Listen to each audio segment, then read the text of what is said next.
So the question was the areas where you believe the line managers need support. What else comes to mind? Well, one topic that I think is really interesting is employee retention and turnover. Which is a huge Shall we topic. talk about that? Yeah. Whew.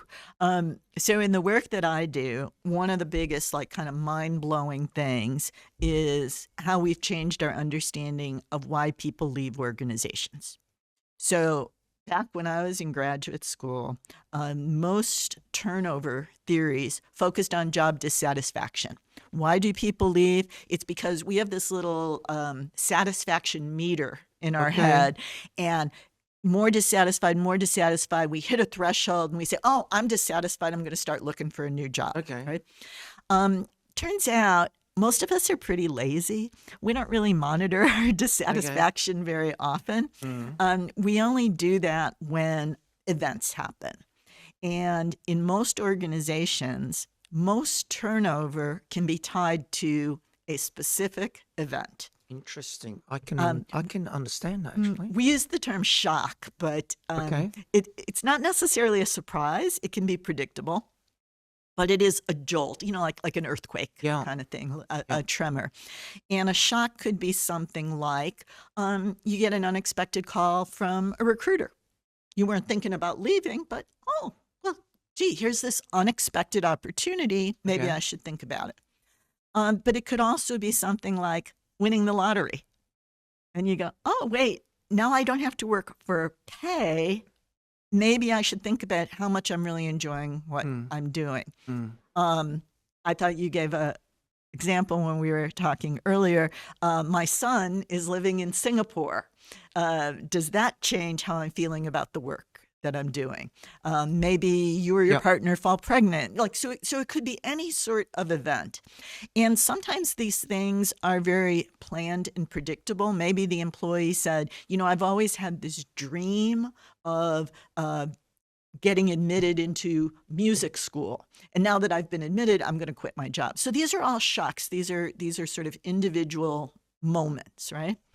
Well, you compare notes with someone doing similar role in a different company, different country, or whatever, different environment. You go, wow, the conditions are so much better there. Yeah. Whether it's pay, not necessarily the whole thing, but the kind of engagement. You feel that this person is passionate and engaged, and you go, oh my God, I'm missing that in my life. What's going on here? And I was going to say that the shock could be something as small as going to happy hour with somebody who's just gotten a new job. Yeah. Right? So anything that sort of makes you do that monitor and that sort of thinking. But you can see how different that is, right? It's not this slow, long process where, HR can intervene somewhere along the way and do some course correction. Would you say those certain events, those shock and events, they make you reevaluate? Yeah? Exactly.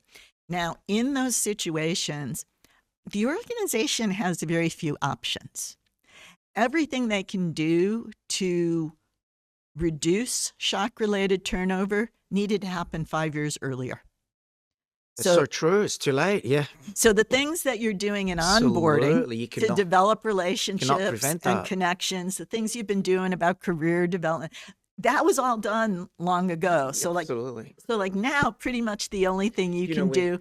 We talked about the compare. I'm sorry, I used the example of the compare note. Sorry to cut you off, Professor Carol. I talked about the compare note. You want your employee to be the other employee, the one that shocks the other person, how satisfied and happy they are, as opposed to the reverse. And that, you're right, starts 5 years ago. And if you haven't done those things, or if you've done those things, anything that's left over, you just have to accept graciously. You have to say, I did the best I could, but now you're leaving and I need to just accept this. So let me give you a specific example.